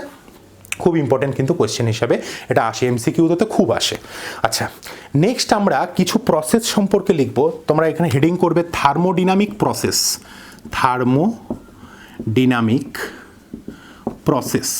থার্মোডিনামিক প্রসেসে সব থেকে মেজর যে ব্যাপারটা, তোমাকে 4-5টা টাইপের তোমার মানে প্রসেস আছে। আমি তোমাকে নামগুলো আগে লিখে দিচ্ছি, নাম শুনে বুঝতে পারবে যে এটা অ্যাকচুয়ালি কেমন ধরনের প্রসেস। একটা হচ্ছে আইসোথার্মাল, বাংলায় বলে হচ্ছে সমষ্ণ বা সমতাপীয়। 2 নাম্বার হচ্ছে আইসোথার্মালের পরে অ্যাডিয়াবেটিক, এটাকে বলা হয় হচ্ছে রুদ্ধতাপীয়। ওকে, আবার বলছি বাংলা হাতের লেখাটা খুব খারাপ আছে। 3 নাম্বার হচ্ছে আইসোবারিক বা সমচাপীয়। 4 নাম্বার হচ্ছে আইসোকোরিক বা সম আয়তনিক, CHORIC। আর লাস্ট হচ্ছে সাইক্লিক মানে চক্রীয়। নাম শুনেই বুঝতে পারছো যে কোনটাতে অ্যাকচুয়ালি কী হবে। হ্যাঁ, সমষ্ণ মানে উষ্ণতার কোনো পরিবর্তন হয়নি, মানে সিস্টেমের প্রথমেও যা মানে বিক্রিয়কও যা উষ্ণতা ছিল, বিক্রিয়াজাত পদার্থ তাই উষ্ণতা আছে, তার মানে উষ্ণতার পরিবর্তন হয়নি। তার মানে ডেল্টা টি ইজিক্যাল টু জিরো, ডেল্টা টি ইজিক্যাল টু জিরো। ডেল্টা টি মানে বুঝতে পারছো মানে কি, T1 হচ্ছে প্রাথমিক উষ্ণতা, T2 হচ্ছে অন্তিম উষ্ণতা। এটা হচ্ছে বিক্রিয়ক পদার্থের উষ্ণতা, এটা বিক্রিয়াজাত পদার্থের উষ্ণতা। উষ্ণতার যদি কোনো পরিবর্তন না হয় তাহলে T2 মাইনাস T1, তার মানে যেটাকে আমরা ডেল্টা টি পরিবর্তন হিসাবে ধরি, সেটা কত হবে? 0 হবে, তাহলে ডেল্টা টি। আচ্ছা, অ্যাডিয়াবেটিক প্রসেস মানে কি? যেখানে কিনা তোমার তাপের কোনো পরিবর্তন হয়নি, তার মানে ডেল্টা কিউ এটা ইজিক্যাল টু 0। রুদ্ধ তাপীয়, রুদ্ধ মানে মানে বন্ধ হয়ে রয়েছে, তাপের কোনো পরিবর্তন হয়নি, কোনো আদান প্রদান হয়নি, তাহলে রুদ্ধ তাপীয়তে delta Q equal to 0। Next কি বলছে? সমচাপীয়। সমচাপীয় মানে বুঝতে পারছো এখানে ডেল্টা পি ইজিক্যাল টু 0 হবে, চাপের কোনো পরিবর্তন হয়নি। সম আয়তনিক মানে delta V is equal to 0। R cyclic process মানে, সাইক্লিক মানে চক্রীয় প্রসেস, মানে প্রথম প্রাথমিক থেকে শুরু হলো, এরপর এখানে ওখানে সারা বিশ্ব ব্রহ্মাণ্ডে ঘুরে এসে আবার সেই জায়গাতে এসে পরিণত হলো। তার মানে এটার মধ্যে কি হবে? এটার মধ্যে ডেল্টা টি 0, ডেল্টা পি 0, ডেল্টা ভি 0, হ্যাঁ, ডেল্টা কিউ 0, সব 0। ঠিক আছে, তাহলে সাইক্লিক প্রসেস হচ্ছে তোমার সব 0, ডেল্টা ইউ 0, সব 0। বোঝা গেল ব্যাপারটা? তাহলে সমষ্ণ প্রক্রিয়া, রুদ্ধতাপীয় প্রক্রিয়া, সমচাপীয়, সময়াতনিক, চক্রীয়, এই 5টা প্রসেস সম্পর্কে তোমরা বোঝা হয়ে গেছে। এরপরে আমরা মেইন এবার পড়াশোনার একটা মেইন পার্টের মধ্যে ঢুকবো, সেটা হচ্ছে যেটা থেকে পরীক্ষায় প্রথম প্রশ্ন আসবে, পরাবর্ত প্রক্রিয়া এবং অপরাবর্ত প্রক্রিয়া, রিভার্সিবল প্রসেস এবং ইরিভার্সিবল প্রসেস। নামেই মোটামুটি অর্ধেক জিনিস হয়ে যায়। রিভার্সিবল প্রসেস, ওকে, আর হচ্ছে ইরিভার্সিবল প্রসেস। এটাকে বলা হয় হচ্ছে বাংলায় পরাবর্ত প্রক্রিয়া, আর এটাকে বলা হয় বাংলায় অপরাবর্ত প্রক্রিয়া। জিনিস দুটো কি? একটা লাইন বলবো, তাতেই তোমরা সব বুঝে যাবে। বলছে যে সমস্ত প্রসেস, যে সমস্ত প্রক্রিয়া অসংখ্য ক্ষুদ্র ক্ষুদ্র ধাপে সংঘটিত হয়, ঠিক আছে, ছোট ছোট ধাপে, দেখা গেল হ্যাঁ এ থেকে বি তৈরি হচ্ছে, বি থেকে সি তৈরি হচ্ছে, সি থেকে ডি তৈরি হচ্ছে, ডি থেকে ই তৈরি হচ্ছে, তাহলে প্রাথমিক হচ্ছে এ, অন্তিম হচ্ছে ই। ঠিক আছে, অসংখ্য ক্ষুদ্র ক্ষুদ্র ধাপে সংঘটিত হয়। হ্যাঁ, তার মানে 1 নম্বর পয়েন্ট আমরা কি লিখছি? ক্ষুদ্র ক্ষুদ্র ধাপ, তার মানে স্মল স্টেপ। ওকে, 2 নম্বর পয়েন্ট বলছে প্রতিটা ধাপের মধ্যে সাম্যাবস্থা বজায় আছে। তার মানে ধরো তুমি চাইলে বি থেকে সি, মানে এ থেকে বি, আবার বি থেকে এ ঠিক একই রকমভাবে ফিরে আসতে পারে, তার মানে উভমুখী বিক্রিয়া। বি থেকে সি, এটা একটা উভমুখী বিক্রিয়া। তাহলে প্রতিটা ধাপের মধ্যে ইকুইলিব্রিয়াম বা সাম্যাবস্থা বজায় থাকে। বাংলায় লিখে নিতে পারো তোমরা, ইকুইলিব্রিয়াম বা সাম্যাবস্থা বজায় থাকতে পারে। 3 নম্বর পয়েন্ট হচ্ছে যে কোনো জায়গা থেকে বিক্রিয়াটাকে বিপরীতমুখী করে দেওয়া যায়। মনে করো তুমি এ থেকে বি থেকে সি গেলো, সি থেকে তুমি আর ডির দিকে যেতে চাইছো না, ওখান থেকে তুমি স্টপ করে আবার উল্টো দিকে নিয়ে চলে আসতে চাও, তুমি সেটা করতে পারবে। তার মানে এনি স্টেপ, হ্যাঁ, তোমরা যে কোনো একটা পার্টিকুলার স্টেপে তোমরা কি করতে পারবে? বিক্রিয়ার গতিমুখ চেঞ্জ করে দিতে পারবে। Opposite direction reaction, opposite direction reaction তুমি করতে পারবে। বোঝা গেল? ঠিক আছে, তাহলে যে সমস্ত বিক্রিয়া অত্যন্ত ক্ষুদ্র ক্ষুদ্র ধাপে সম্পন্ন হয়, প্রত্যেকটা ধাপে ইকুইলিব্রিয়াম বজায় থাকে, যে কোনো স্টেপ থেকে বিক্রিয়াটিকে ঘুরিয়ে আমরা উল্টো দিকে নিয়ে আসতে পারবো। এবার একটা জিনিস ভাবো, প্রত্যেকটা স্টেপ ছোট ছোট স্টেপ, এবং প্রত্যেকটা স্টেপ যদি উভমুখী বিক্রিয়া করে, তাহলে আলটিমেটলি প্রাথমিক থেকে অন্তিমে যাওয়ার যে সময়, সেই সময়টা কত হবে? ইনফিনিটিভ হবে না? ভালো করে বোঝার চেষ্টা করো, এই কথাটার মধ্যে কিন্তু অনেক কথা আছে। এ থেকে বি যাচ্ছে, আবার বি থেকে এ আসছে, বি থেকে সি যাচ্ছে, আবার সি থেকে এ আসছে, বি আসছে, সি থেকে ডি যাচ্ছে, আবার ডি থেকে সি আসছে। তাহলে কখন গিয়ে সেই এ থেকে আলটিমেটলি ই তৈরি হবে, তার জন্য কি প্রচুর সময়ের প্রয়োজন হয়, ঠিক আছে, যেহেতু প্রত্যেকটা ধাপ ছোট ছোটোভাবে এবং উভমুখীভাবে হচ্ছে। ক্লিয়ার হয়েছে? তার মানে এটার জন্য কি হচ্ছে, ইনফাইনাইট টাইমের দরকার হচ্ছে, ইনফাইনাইট টাইমের দরকার হচ্ছে। বোঝা গেল? এই ধরনের যে প্রসেস হয় তাদেরকে বলা হয় হচ্ছে রিভার্সিবল প্রসেস। ক্লিয়ার? চলো ইরিভার্সিবলের মধ্যে মানে এই স্টেপগুলোর জাস্ট উল্টো করে দাও। বলছে 1 নাম্বার, 1 স্টেপ রিয়াকশান হওয়ার চান্সেস সব থেকে বেশি থাকে। 1 স্টেপ রিয়াকশান, বোঝা গেল ব্যাপারটা, একটাই ধাপে সংগঠিত হবে। 2 নাম্বার, কোনো রকম ইকুইলিব্রিয়াম থাকবে না। 3 নাম্বার, যে কোনো মুহূর্তে তুমি অপোজিটে আনতে পারবে না। 4 নাম্বার, খুব তাড়াতাড়ি ভেরি ফাস্ট আর কি রিয়াকশানটা কমপ্লিট হয়ে যাবে। এই ধরনের যদি সিস্টেমগুলো থাকে তখন সেটাকে আমরা কি বলবো, অপরাবর্ত বা ইরিভার্সিবল। আর রিভার্স করা মানে কি, রিভার্স মানে উল্টে দেওয়া, হ্যাঁ, আর ইরিভার্সাল মানে উল্টানো যাচ্ছে না, মানে পয়েন্টগুলো বুঝতে পারছো, যে কোনো সাইড থেকে এটা উল্টানো যাচ্ছে, এখানে উল্টানো যাচ্ছে না, এটার মধ্যে সাম্যাবস্থা বজায় থাকছে, এটার মধ্যে উল্টানোই যদি না যায় এটার মধ্যে, তাহলে সাম্যাবস্থার তো কোনো প্রশ্নই আসছে না। এটা একাধিক ছোট ছোট ধাপে সম্পন্ন হয়, এটা এক ধাপে সম্পন্ন হয়, এটা অত্যন্ত সময় লাগে, এটা তো এক ধাপে সম্পন্ন হয়, খুব তাড়াতাড়ি হয়ে যায়। অথবা তুমি এভাবেও লিখতে পারো, অপরাবর্ত প্রক্রিয়া কাকে বলে, যে পরাবর্ত প্রক্রিয়ার কোনো যদি একটা নির্দিষ্ট পয়েন্ট যদি মানে কোনো বিক্রিয়া না বা প্রক্রিয়া না মানে, তাহলে সেটাকে আমরা বলবো ইরিভার্সিবল। বলো, ক্লিয়ার হয়েছে তো? রিভার্সিবল আর ইরিভার্সিবলের মধ্যে ডিফারেন্স পরীক্ষার জন্য কিন্তু খুব ইম্পর্টেন্ট, যে পরাবর্ত প্রক্রিয়া এবং অপরাবর্ত প্রক্রিয়ার মধ্যে পার্থক্য লেখো, তাহলে কিন্তু তোমাকে এই স্টেপগুলো লিখতে হবে। চলো এরপর আমরা যে পার্টটাতে যাব সেটাকে বলা হয় হচ্ছে চাপ আয়তনিক কৃতকার্য। এটা ভেরি ইম্পর্টেন্ট একটা টার্ম আজকে আমরা শিখবো। এখান থেকে বেশ কিছু নিউমেরিক্যালও আছে, সেটাও আমরা শিখবো। কীভাবে শিখবো সেটা আমি তোমাদেরকে বলছি। ফার্স্ট হেডিং করো তোমরা, চাপ আয়তনিক কৃতকার্য। ঠিক আছে, চাপ আয়তনিক কৃতকার্য, তার মানে যেটা কার্য মানে ডাব্লু ওয়ার্ক যেটা সম্পন্ন হচ্ছে, সেটা কার মাধ্যমে হচ্ছে, চাপের মাধ্যমে হচ্ছে। এটা একটা সিম্পল কথা বলো তো, ভালো করে একটা জিনিস বোঝার চেষ্টা করো ভালো করে। হ্যাঁ, একটা ধরো সিলিন্ডারের মধ্যে তোমার একটা কোনো একটা লিকুইড রাখা রয়েছে, হ্যাঁ, কোনো একটা পদার্থ রাখা রয়েছে, ওপর থেকে তুমি পিস্টন দিয়ে প্রেশার দিচ্ছ। এখন তুমি প্রেশার দিয়ে ওটাকে কমিয়ে তুমি এখানটাতে নিয়ে আসলা, তাহলে ভলিউম কি হলো, কমে গেল, চাপ কি হলো, বেড়ে গেল। তাহলে প্রাথমিকভাবে P1 আর P2, তার মানে P2-র মান P1-এর থেকে বেশি, তার মানে চাপটা বেশি হয়েছে বলে আয়তনটা কমে গেছে। তাহলে V2 is less than V1, এটা একটা টাইপ হতে পারে। এটা কি করলাম, আমি সিস্টেমের ওপরে কৃতকার্য করলাম, ইয়েস অর নো? এটা আমি সিস্টেমের ওপরে কৃতকার্য করলাম, হ্যাঁ। আর যদি সিস্টেম দ্বারা কৃতকার্য হতো, তাহলে সেটা এখানে কি হয়েছে, এখানে সংকুচিত হয়েছে, ছিল এখানে, কমে গিয়ে এখানে চলে এসছে, সংকুচিত হয়েছে। আর সিস্টেম যদি নিজে কৃতকার্য করতো, তাহলে কি করতো, ও প্রসারিত হতো। মনে করো এটা যদি আমার এখানে থাকতো, এটা আমার প্রথমে এখানে ছিল P1, এখান থেকে চলে গেছে এটা P2, তার মানে এখানে হয়েছে V2, এখানে V1, তাহলে কি হয়েছে, এখানে আয়তন V2 is greater than V1 আর চাপ P2 is less than P। এই তো দুটোই মাত্র সিস্টেম, আর কি কোনো সম্ভাবনা আছে? একটা জায়গাতে তুমি চাপ বাড়ালে, এটা আমার ছিল, চাপ বাড়ালে আয়তন কমে গেল, একটু আগে আয়তনটা এখানে ছিল, এখন আয়তনটা কমে গেল, ঠিক? এটা হচ্ছে একটা সিস্টেম। আরেকটা সিস্টেমে কি হলো, চাপ ছিল, এবার চাপ আমার কমে গেল, তার মানে আয়তনটা আমার বেড়ে গেল। এই দুটো সিস্টেম। যখন আয়তনটা বেড়ে যায় মানে প্রসারণ হয়, মানে এক্সপেনশন হয়, তখন কি হচ্ছে, সিস্টেম নিজে কার্য করছে।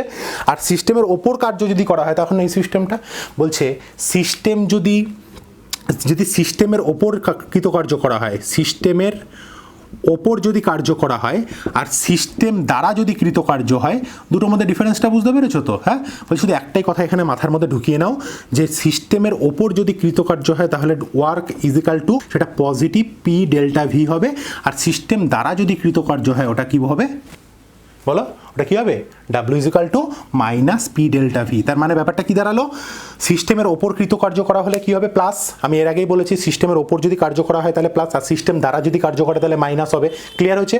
এটা আমি তোমাদেরকে একটু আগেও বলেছি।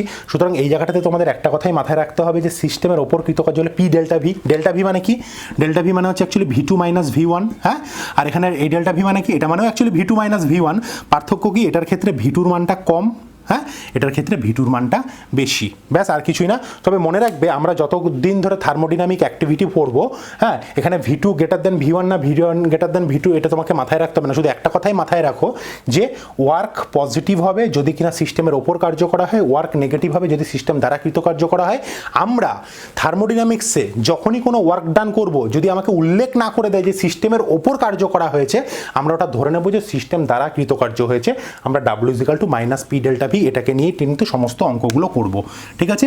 এটাকে নিয়ে আমরা সমস্ত অঙ্কগুলো করবে যদি কিনা আমাদেরকে এই পার্টিকুলার টাইপটা বলে না দেয়। ক্লিয়ার হয়েছে? তাহলে কৃতকার্য ব্যাপারটা বোঝা গেল যে চাপ আয়তনিক কৃতকার্য কি হয়। 4টে সূত্র লেখাচ্ছি, 4টে সূত্র লিখে নাও, পরীক্ষার জন্য ভীষণ ইম্পর্টেন্ট। 4টে সূত্র বলে দিচ্ছি। এই সূত্রগুলো কি করে ডিরাইভ করা হচ্ছে সেটা বোর্ডের জন্য তোমাদেরকে মাথায় ঢোকাতে হবে না। ওটা আমি নিটের বা এন্ট্রান্স লেভেলের যখন আমি আবার আলাদা করে গ্যাসের ভিডিও দেবো তখন আমি সেখানে শেখাবো। আমি যখন অ্যাকচুয়ালি এন্ট্রান্সের জন্য ভিডিও বানাবো তখন কি বলো তো, আমি তো আর এই পার্টগুলো আর পড়াবো না। আমি কি করব, এই পার্টে যে পার্টগুলো শুধুমাত্র বাকি থেকে গেল, যেটা শুধুমাত্র ওইটার জন্য কাজে লাগবে, সেগুলোকে নিয়ে আমি আলাদা করে ভিডিও বানাবো। বোঝা গেল? এর জন্য এই পার্টটা কিন্তু শুধু বোর্ড না, আমার সাথে সাথে এন্ট্রান্সের জন্য কিন্তু ভালো করে এখনই রেডি করে নাও। চলো আমি তোমাদেরকে 4টে টাইপ বলছি, রাইট? 4টে সিচুয়েশন বলছি। একটা হচ্ছে সমষ্ণ পরাবর্ত প্রক্রিয়া, হ্যাঁ, ঠিক তার পাশে লিখবে, তার নিচে লেখো, এটা 1 নাম্বার দাও, এটা 2 নাম্বার দিয়ে লেখো সমষ্ণ অপরাবর্ত, হ্যাঁ, এটাও সমষ্ণ পরাবর্ত প্রক্রিয়া। দুটোই আমি সমষ্ণ পরাবর্ত প্রক্রিয়া লিখব। হ্যাঁ, দুটোর ক্ষেত্রেই হচ্ছে আদর্শ গ্যাস, আদর্শ গ্যাস, এটাও হচ্ছে আদর্শ গ্যাস, ঠিক আছে? আদর্শ গ্যাস মানে PV = nRT মানবে, আদর্শ গ্যাস। 3 নাম্বার যে সিচুয়েশনটা সেটা হচ্ছে, এটা হলো প্রসারণের জন্য আর এটা হলো সংকোচনের জন্য। বোঝা গেল? প্রসারণ সংকোচন মানে একটু আগে আমি বলে দিয়েছি, প্রসারণ মানে কি, গ্যাস দ্বারা কৃতকার্য হচ্ছে, আর সংকোচন মানে হচ্ছে গ্যাসের ওপরে কৃতকার্য হচ্ছে। মানে এটার ক্ষেত্রে মানে এটার ক্ষেত্রে কি হবে, ওয়ার্ক = বলো, প্রসারণ হচ্ছে মানে গ্যাস নিজে কার্য করছে, আর গ্যাস নিজে কার্য করা মানে ওয়ার্ক = নেগেটিভ, এটা হবে ওয়ার্ক = পজিটিভ, ঠিক আছে?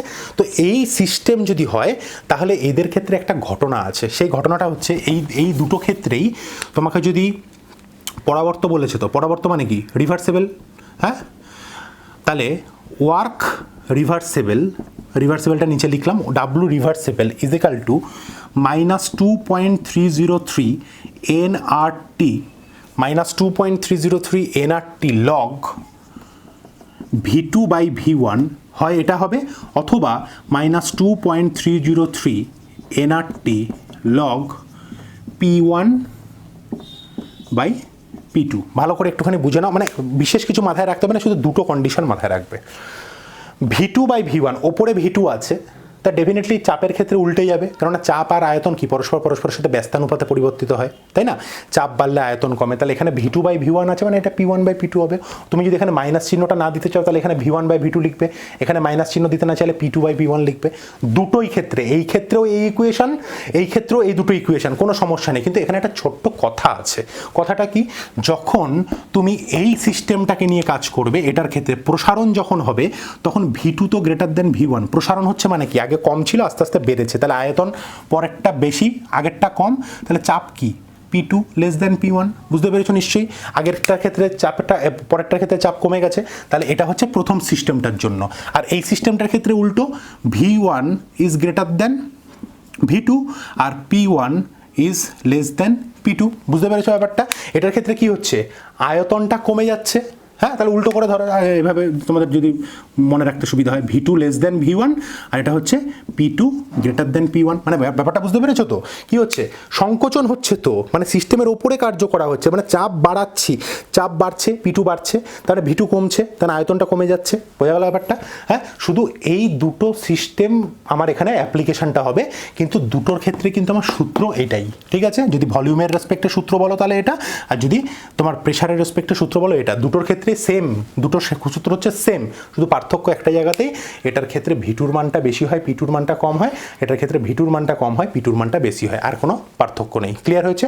তাহলে দুটো সিস্টেম হয়ে গেল। এরপরে আমি আরও দুটো সিস্টেম লেখাচ্ছি, সেই দুটো সিস্টেমের ক্ষেত্রে লিখে নাও। এই দুটো তোমরা একটুখানি পজ করে তাড়াতাড়ি করে লিখে নাও, তারপর আমি তোমাদেরকে আরেকটা সিস্টেম দেখাচ্ছি। এরপরের যে সিস্টেমটা 3 নাম্বার আর 4 নাম্বার দিয়ে লিখবে, 3 নাম্বার আর 4 নাম্বার দিয়ে লেখো। সমষ্ণ কথাটাকে কেটে দাও, সমষ্ণ কথাটাকে কেটে দাও। এটাও পরাবর্ত না, এটাও পরাবর্ত না, এটা হচ্ছে অপরাবর্ত, এটাও অপরাবর্ত। ঠিক আছে, আগেরটা পরাবর্তর ক্ষেত্রে করলাম, এটা অপরাবর্ত ক্ষেত্রে করছি। আগেরটা আদর্শ গ্যাস, এটাও আদর্শ গ্যাস, এটাও প্রসারণ, এটাও সংকোচন। ঠিক আছে, আর আশা করি কোনো রকম সমস্যা নেই। ঠিক আছে, এটার ক্ষেত্রেও V2 গ্রেটার দেন, প্রসারণ মানে হচ্ছে V2 greater than V1, P2 less than. শুধু এটার ক্ষেত্রে কি হয়ে যাবে, সূত্রটা একটুখানি দেখো তোমরা।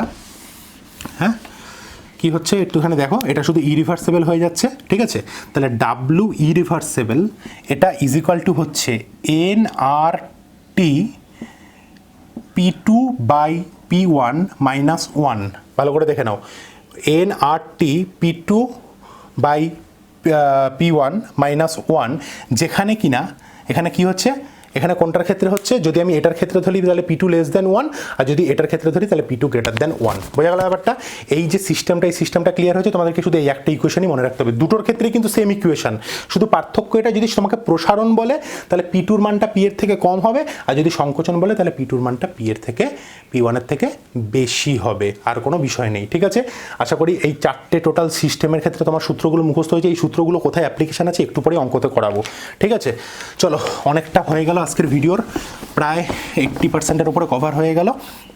শুধু ছোট্ট একটা টার্ম বাকি রয়েছে, সেই ছোট্ট একটা টার্ম শেখাবো, তাহলে মোটামুটি আজকের ভিডিও শেষ হয়ে যাবে। এবং সবথেকে বড় কথা হচ্ছে তারপরে আমরা দুটো নিউমেরিক্যাল করাবো। জাস্ট হেডিং করে নাও তোমরা, ইন্টারনাল এনার্জি, ইন্টারনাল এনার্জি। ওকে, চলো।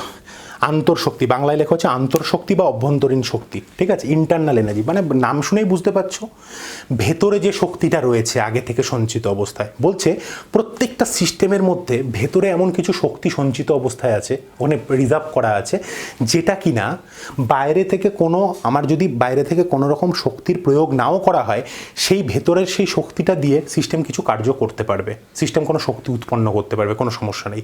সেই শক্তিটাকে বলা হচ্ছে ইন্টারনাল এনার্জি। আমরা বলি না প্রত্যেকটা মানুষের মধ্যে একটা পোটেনশিয়াল আছে, প্রত্যেকটা জিনিসের মধ্যে একটা অভ্যন্তরীণ একটা শক্তি আছে। হ্যাঁ, তো এইটাই, প্রত্যেকটা সিস্টেমের মধ্যে একটা অভ্যন্তরীণ শক্তি থাকে, একটা ইন্টারনাল এনার্জি থাকে। যে ইন্টারনাল এনার্জিটা কি বাইরে থেকে যদি কোনো ফোর্স নাও কাজ করে, কোনো শক্তি যদি নাও দেই, তাও সেই ইন্টারনাল এনার্জি দিয়ে আমরা অনেক ধরনের কার্য করতে পারি। সেটাকে আমরা বলছি হচ্ছে ইন্টারনাল এনার্জি। এটাকে আমরা এই চ্যাপ্টারে বড় হাতের ইউ অর বড় হাতের ই চিহ্ন দিয়ে প্রকাশ করব। ঠিক আছে, ইউ চিহ্ন দিয়ে বা ই চিহ্ন দিয়ে প্রকাশ করবো। মানে কোথাও যদি তোমরা ইউ দেখো তাহলে বুঝবে ওটা ইন্টারনাল এনার্জি, কোথাও যদি ই দেখো সেটাকেও বুঝবে তোমরা ইন্টারনাল এনার্জি। শুধু একটাই কথা এখানে মনে রাখো, তোমাদেরকে আজকে প্রথমেই বলেছি যে একটু মনে আছে নিশ্চয়ই, যে এক্সটেন্সিভ প্রপার্টি, এক্সটেন্সিভ প্রপার্টি মানে হচ্ছে ভর নিরসাপেক্ষ ধর্ম। হ্যাঁ, সেটার মধ্যে উদাহরণে আমি ইন্টারনাল এনার্জি লিখেছিলাম, আরেকটা জায়গাতে আমি লিখেছিলাম কি বলতো, স্টেট ফাংশন। স্টেট ফাংশন মানে অবস্থার অপেক্ষক। ঠিক আছে, অবস্থার অপেক্ষক, ওটারও কিন্তু উদাহরণে আমি এটাকে ইন্টারনাল এনার্জিটাকে লিখেছিলাম। আজ ইন্টারনাল এনার্জির এখানে কোনো অ্যাপ্লিকেশন নেই, অ্যাপ্লিকেশন আমরা পরের দিন শিখবো। শুধু এইটুখানি শিখে রাখো যে ইন্টারনাল এনার্জিকে এটা দিয়ে বলা হয়, এবং ইন্টারনাল এনার্জি হচ্ছে একটা ভর সাপেক্ষ ধর্ম। ভর সাপেক্ষ মানে কতটা পরিমাণে আমার সিস্টেমটা আছে তার উপর নির্ভর করে সেই ধর্মটা। আর অবস্থার অপেক্ষক মানে, অবস্থার অপেক্ষক মানে হচ্ছে সেটা কি হয়, সেটা হ্যাঁ প্রাথমিক এবং অন্তিমের ওপর নির্ভর করে। মানে প্রথমে এতটা অন্তর্শক্তি ছিল, লাস্টে এতটা অন্তর্শক্তি হলো, মাঝখানে কোন প্রসেসে অন্তর্শক্তির পরিবর্তন হচ্ছে সেটার উপর নির্ভর করে না, পথের উপর নির্ভর করে না, শুধু প্রাথমিক আর অন্তিম অবস্থার উপর নির্ভর করে বলে এটাকে আমরা কি বলেছি, অবস্থার অপেক্ষক বলেছি। ঠিক আছে, চলো হেডিং করো নিউমেরিক্যালস। আজকের যা কিছু আমরা শিখলাম সেটার উপরে বেস করে আমরা 3-4টে নিউমেরিক্যালস করবো, আজকের কাজ শেষ। একদম নতুন টার্মগুলো শিখছো, একদম ফার্স্টের থেকে তোমাদেরকে বলে দিই, তোমাদেরকে আমি কি শেখালাম। W equal to minus P delta V কখন হবে, যখন সিস্টেম দ্বারা কৃতকার্য হবে। W equal to plus P delta V কখন হবে, যখন সিস্টেমের ওপর কৃতকার্য হবে। ঠিক আছে, ডাব্লু রিভার্সিবলের একটা ইকুয়েশন আমরা শিখলাম, -2.303 NRT, হ্যাঁ, লগ V2 বাই V1। ঠিক আছে, -2.303 লগ, ঠিক লিখলাম, -2.303 NRT log V2 by V1। আর আমরা ডাব্লু ইরিভার্সিবলের ক্ষেত্রে, ঠিক আছে, ডাব্লু ইরিভার্সিবলের ক্ষেত্রে একটা ইকুয়েশন শিখেছি, সেটা হচ্ছে NRT P2 বাই P1 -1 দিয়ে একটা ইকুয়েশন শিখেছি। এই মোটামুটি ইকুয়েশন দিয়ে আমি তোমাদেরকে দেখো কতগুলো অঙ্ক করাচ্ছি। ঠিক আছে, চলো 1 নম্বর অঙ্ক আমি তোমাকে বলি, তোমরা লেখো, তারপরে আমি বলে দিচ্ছি। বলছে 2 বায়ুমণ্ডলীয় স্থির চাপে 2 বায়ুমণ্ডলীয় স্থির চাপ, মানে চাপ তোমাকে বলে দিয়েছে কি 2 অ্যাটমসফিয়ার। ওকে, একটি গ্যাসের আয়তন 10 লিটার থেকে 20 লিটার করা হলো। তাহলে আয়তন V1 হচ্ছে 10 লিটার আর V2 হচ্ছে 20 লিটার। ওকে, ভালো কথা। কি পরিমাণ কার্য সম্পন্ন হবে, তার ওয়ার্ক বের করতে বলেছে। আমরা ডাইরেক্ট বলছি, ঠিক আছে, 10 লিটার থেকে 20 লিটার করা হলো, তার মানে সিস্টেম দ্বারা কার্য হয়েছে। ছিল 10 লিটার, বেড়ে হলো 20 লিটার, তার মানে সিস্টেম দ্বারা কৃতকার্য হয়েছে, ভলিউম বেড়েছে। তাহলে W equal to minus P delta V, এটা নিয়ে কোনো সন্দেহ নেই। তাহলে minus P into V2 minus V1। হ্যাঁ, এখানে পি এর মান কত বলো? পি এর মান কত এখানে? মাইনাস পি কত? পি হচ্ছে 2 অ্যাটমসফিয়ার ইন্টু V2 কত? V2 হচ্ছে 20 লিটার মাইনাস V1 কত? V1 হচ্ছে 10 লিটার। ওকে, তাহলে 20 থেকে 10 চলে গেল, থাকলো 10, 10 দুগুণি হচ্ছে কত? 20 লিটার অ্যাটমসফিয়ার, তাই তো? 20 লিটার অ্যাটমসফিয়ার আমার হলো। এখন ব্যাপারটা একটু ভালো করে বোঝো। মাইনাস 20 লিটার অ্যাটমসফিয়ার, এটা তোমরা একটা স্টার মেলে লিখে রাখো। 1 litre atmosphere equal to 101.3 joule. আমরা কি জানি আমাদের কার্যকে কোন কিসের দ্বারা আমরা প্রকাশিত করি? আমরা বললাম না জুল, কিলো জুল, আর্গ, এসব দিয়ে আমরা করি। তো যখনই তোমাদের লিটার অ্যাটমসফিয়ার এই ধরনের একক আসবে, লিটার অ্যাটমসফিয়ার থেকে জুলে পরিণত করতে গেলে আমাকে 101.3 দিয়ে মাল্টিপ্লাই করতে হবে। তার মানে এখানে অ্যাকচুয়ালি কত হবে? মাইনাস 20 ইন্টু 101.3 জুল, যেটা বেরোবে সেটাই হচ্ছে তোমার উত্তর। ঠিক আছে, এবার যদি এটা হচ্ছে গ্যাসের ওপরে কৃতকার্য করা হলো নাকি গ্যাস দ্বারা কৃতকার্য করা হলো? এটা হচ্ছে গ্যাস কর্তৃক কৃতকার্য হলো, বোঝা গেল ব্যাপারটা? তাহলে গ্যাস কর্তৃক যে কৃতকার্যটা হয়েছে তার মান কত আমার? এটা বেরিয়ে গেল এত জুলে। ক্লিয়ার হয়েছে ব্যাপারটা? একদম পাতি অঙ্ক। চলো নেক্সট আর একটা অঙ্ক করি। নেক্সট আর একটা অঙ্ক বলি। বলছে যে 15 লিটার আয়তনের একটি আবদ্ধ পাত্রে 27 ডিগ্রি সেন্টিগ্রেড উষ্ণতায়, আচ্ছা টেম্পারেচার বলেছে 27 ডিগ্রি সেন্টিগ্রেড, তার মানে 273 প্লাস 27, তাহলে হয়ে গেল 300 কেলভিন। 300 কেলভিন উষ্ণতা, 15 লিটার আয়তন। চলো ভি ধরে নিলাম 15 লিটার, ভালো কথা। 15 মোল আদর্শ গ্যাস আছে, N ইজিক্যাল টু 15 মোল, ভালো কথা বলে দিয়েছে। আদর্শ গ্যাস মানে PV equal to NRT, PV equal to NRT সমীকরণটা থাকবে। আচ্ছা, পাত্রটি ছিদ্র হওয়ার জন্য পাত্রস্থিত সব গ্যাস বায়ুমণ্ডলে চলে যায়। যদি বায়ুমণ্ডলের চাপ 1 অ্যাটমসফিয়ার হয়, তাহলে পি কত বলে দিয়েছে? 1 অ্যাটমসফিয়ার হয়, তাহলে কি বলেছে?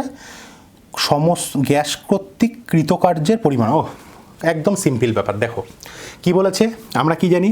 এটা V1 হচ্ছে 15 লিটার, V2টা আমরা জানি না, PV2 ইজিক্যাল টু NRT। তাহলে V2 ইজিক্যাল টু কী হচ্ছে? NRT by P. ঠিক আছে, এন এর মান কত? 15, আর এর মান কত? এটা লিটারে আছে, তাহলে অ্যাটমসফিয়ারের লিটার অ্যাটমসফিয়ারে নেবো 0.082, টি কত? 300 কেলভিন। ওকে, বাই 1, যেটা বেরোবে সেটা হচ্ছে V2। ঠিক আছে, V2র মানটা তোমাদের বেরোবে হচ্ছে, যেটা আমি এখানে করা রয়েছে দেখতে পাচ্ছি, V2র মানটা বেরোবে হচ্ছে 369 লিটার। 369 লিটার, ঠিক আছে, 369 লিটার বেরোচ্ছে V2র মানটা। চলো ঠিক আছে, তাহলে আমার V2 হচ্ছে 369 লিটার, V1 হচ্ছে 15 লিটার, এনে কোথায় পি এর মান আমি জানি, তাহলে কার্যগত হচ্ছে W equal to minus P delta V, V2 minus V1। তাহলে পি এর মান কত? 1 অ্যাটমসফিয়ার, V2র মান কত? 369 মাইনাস V1 কত? 15। হ্যাঁ, এটা হচ্ছে আমার অ্যাটমসফিয়ার, এটা হচ্ছে লিটার, তাহলে লিটার অ্যাটমসফিয়ারে বেরোবে, যেটা লিটার অ্যাটমসফিয়ারে বেরোবে ওটার সাথে আমরা 101.3 জুল গুণ করে দেবো, যেটা উত্তর বেরোবে সেটাই হচ্ছে আমার উত্তর। দেখো তো কোনো বুঝতে অসুবিধা আছে কিনা এই জায়গাটা? ঠিক আছে, আমরা work equal to minus P delta V, V2 হচ্ছে 369, V1 হচ্ছে 15, আমরা এখান থেকে যেটা বেরোবে ওটা লিটার অ্যাটমসফিয়ারে বেরোবে, সেটার সাথে আমি কী করে দেবো? 101.3 মাল্টিপ্লাই করে দেবো, যেটা উত্তর বেরোবে সেটাই আমার এত জুলে উত্তর বেরোবে। চলো আর একটা অঙ্ক করে দিচ্ছি, আজকের মতো ভিডিও শেষ করে দেবো এখানে। ঠিক আছে, বুঝতে পারছো ওয়ার্কের অ্যাপ্লিকেশন কোথায় আছে? বলছে 27 ডিগ্রি সেন্টিগ্রেড উষ্ণতায় 1 মোল আদর্শ গ্যাসের সমষ্ণ এবং পরাবর্ত প্রক্রিয়া, তোমাকে বলে দিয়েছে সমষ্ণ আর পরাবর্ত প্রক্রিয়া। সমষ্ণ আর পরাবর্ত প্রক্রিয়া মানেই ওখানে ওয়ার্ক রিভার্সিবল ইজিক্যাল টু কত? Minus 2.303 NRT log V2 by V1। এটা আমি এটা লিখে রাখি, আমি জানি না এটা আমার আদৌ লাগবে কি না। এটা P1 বাই P2ও লাগতে পারে, আমার V2 বাই V1ও লাগতে পারে। আর চলো 27 ডিগ্রি সেন্টিগ্রেড উষ্ণতা, 27 ডিগ্রি সেন্টিগ্রেড মানে হচ্ছে টি এর মান বলে দিচ্ছে 27 যোগ 273 কেলভিন, ভালো কথা, ইন্টু আয়তনকে সংকুচিত করে 10 লিটার থেকে কি বলেছে? আয়তনকে সংকুচিত করা 10 লিটার থেকে 1 লিটার করা হলো, তাহলে V2 মান হচ্ছে 10 আর V1 এর মান হচ্ছে 1। ভালো কথা, কোনো অসুবিধা নেই। গ্যাসটির ওপর কৃতকার্য হচ্ছে, চলো ঠিক আছে, অসুবিধা নেই। -2.303 আমার কত মোল বলে দিয়েছিল, আমার 1 মোল বলে দিয়েছে। আর এখানে আর এর মান কত হবে, যেহেতু আমার এটা লিটারে আছে এবং অ্যাটমসফিয়ারে আছে, হ্যাঁ, তার মানে কিন্তু আমরা আর এর মান যে আমরা 0.082 নেব এরকম কিন্তু নয়। সবসময় মনে রাখবে যেখানে তোমার কি কোনো প্রেশারের টার্ম নেই, মানে অ্যাটমসফিয়ারের টার্ম নেই, সেখানে কিন্তু তুমি 0.082 নিতে পারবে না। শুধু যদি নর্মাল লিটারে থাকে বা এখানে নর্মাল কেলভিনে থাকে, হ্যাঁ, কোনো প্রেশারের টার্ম নেই, তাহলে সেখানে কিন্তু তোমাকে কী নিতে হবে, 8.314 এর যে ভ্যালুটা সেটা নিতে হবে। বোঝা গেল? এখানে আমি কত নেবো, আর এর মান 8.314, যেটা বেরোবে সেটাই হচ্ছে উত্তর। আমরা জানি লগ 10-এর মান কত, এটা 10/1 মানে লগ 10, লগ 10-এর মান হচ্ছে 1, প্লাস এটা আমাকে ক্যালকুলেশন করে দেখো 2.303 ইন্টু 1 ইন্টু 8.314 ইন্টু 300, এটার সাথে যেটা বেরোবে সেটাই হয়ে গেল ওয়ার্ক রিভার্সিবল। এত সামথিং, এটা কততে বেরোবে, এটা জুলে, যেহেতু 8.314 নিয়েছি, কততে বেরোবে উত্তর, জুলে বেরোবে। ঠিক আছে, তাহলে গ্যাসটির দ্বারা যে কৃতকার্য হচ্ছে এটা হচ্ছে ওয়ার্ক রিভার্সিবল ইকুয়াল টু মাইনাসে আসবে মানটা। তোমাকে প্রশ্নটা করেছে গ্যাসটির দ্বারা কৃতকার্য কত, এটা গ্যাসটির ওপর কৃতকার্য নাকি দ্বারা কৃতকার্য, এটা দ্বারা কৃতকার্য, আমার অলরেডি মাইনাসের ভ্যালুতে বেরিয়ে যাচ্ছে। সুতরাং গ্যাসটির দ্বারা যদি কৃতকার্য জিজ্ঞাসা করে তাহলে আমি ওই মাইনাসের টার্মেই রেখে দেবো। আর যদি বলে গ্যাসটির ওপরে কৃতকার্য করো, শুধু মাইনাস টার্মটা আমি শুধু বলবো না। তোমাকে সাপোজ কোশ্চেনটা এরকম করেছে যে গ্যাসটি দ্বারা কৃতকার্য করো, তা গ্যাসটি দ্বারা কৃতকার্য তো সেটা মাইনাসই হবে, সেটা নিয়ে আমার কোনো সন্দেহ নেই। আর যদি বলে যে এই প্রশ্নটাই দিল কিন্তু লাস্টে তোমাকে জিজ্ঞাসা করলো গ্যাসটির ওপর কৃতকার্য কত, তাহলে যে মানটা তোমার মাইনাসে বেরোবে সেটাকে তুমি বলবে যে গ্যাসটির ওপর কৃতকার্য, এই যে ভ্যালুটা বেরোবে শুধু সেই ভ্যালুটা বলবে, মাইনাসটা আর বলবে না। ব্যাস, ক্লিয়ার হচ্ছে ব্যাপারটা। তাহলে দেখলে আজকে থার্মোডিনামিক্স আমি শুরু করলাম, অনেকগুলো টপিক কিন্তু কভার করলাম, বিশেষ করে বেসিক টার্মগুলো। পরের দিনের ভিডিওতে আমরা থার্মোডিনামিক্সের প্রথম সূত্র নিয়ে আলোচনা করব। এই যে ইন্টারনাল এনার্জি, সেটার অ্যাপ্লিকেশান আছে এনথ্যালপিতে। আমরা এনথ্যালপি, ইন্টারনাল এনার্জি, এন্ট্রপি, এই ধরনের নামগুলো আজকে শুনলাম, তো এগুলো প্রত্যেকটা একটা একটা করে শেখাতে যাব। প্রথম থেকে শেষ পর্যন্ত ভিডিওটি দেখবে, প্রতিটা জিনিস খাতাতে নোট ডাউন করবে। আমার বিশ্বাস যে তোমাদের কোনো অসুবিধা হবে না। কেমন লাগলো ভিডিওটি অবশ্যই কমেন্ট বক্সে জানাবে। নেক্সট ভিডিওর জন্য অপেক্ষা করো, তার আগে ভালো করে ফাটাফাটি করে জিনিসগুলোকে রেডি করে ফেলো। দেখা হবে পরের ভিডিওতে, ততক্ষণ পর্যন্ত ভালো থেকো, সুস্থ থেকো, নমস্কার।